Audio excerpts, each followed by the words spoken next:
महेंद्र घर मजूई घर विजयी कटेरिया। अगर इतना नाम न बतेबा तो इनाम जो है तोरे जेबा में से जबरी खींच लिया। बहुत बहुत प्रणाम चाचा के सब भैया लोगन के प्रणाम नमस्कार बा। नहीं कह पाए अरे भौजी समझ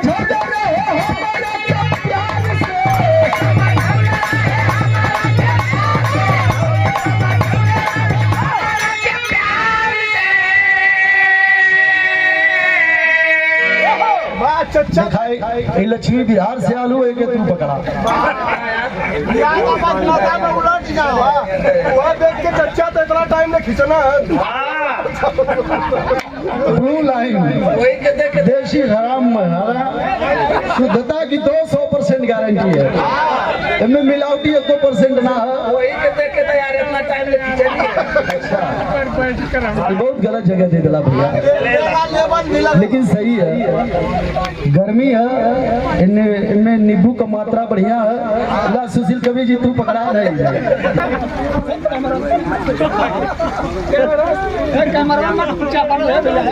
और बिरहा के बहुत सुंदर कलाकार, जहाँ तक बिरहा है वहाँ तक नाम है।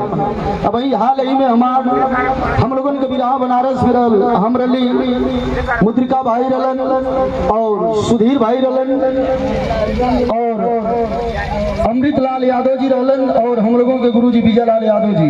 भाई ने गाजीपुर से जाकर के बनारस में झंडा गाड़ करके आया है। एक बार जोरदार ताली बजा करके स्वागत करते हैं। बहुत सम्मान मिले, बहुत सम्मान। और एक निवेदन करब, यहाँ जितना हमारे कलाकार भाई लोग हुए शिकावा बाबा का ऐसा महिमा होले जहाँ भाई आप गौले रहा। आप लोगों से हाथ जोड़ के निवेदन हो कि साल में एक एक गाना, जैसे हम लोग देवी गीत गावल जाला, सावनी गीत गावल जाला, वही तरह साल में एक एक गीत शिटकहवा बाबा के नाम से सब कलाकार लोग गा के दे दिहन। जब जब वहाँ बजे लगी तो वहाँ का मंच ऐसा होला, पूछला कम से कम 50,000 का भीड़ रहे। और 50,000 के भीड़ में अगर 10,000 भी लोग पसंद कर ले तो साल भर तो कोई सुतले का फुर्सत नहीं मिली।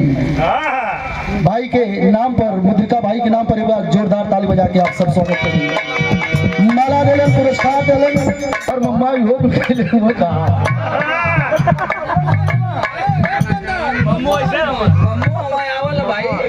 तो मम्मा पावर कम हो तो डिग्री हमरे लगे आ गल ले लिया।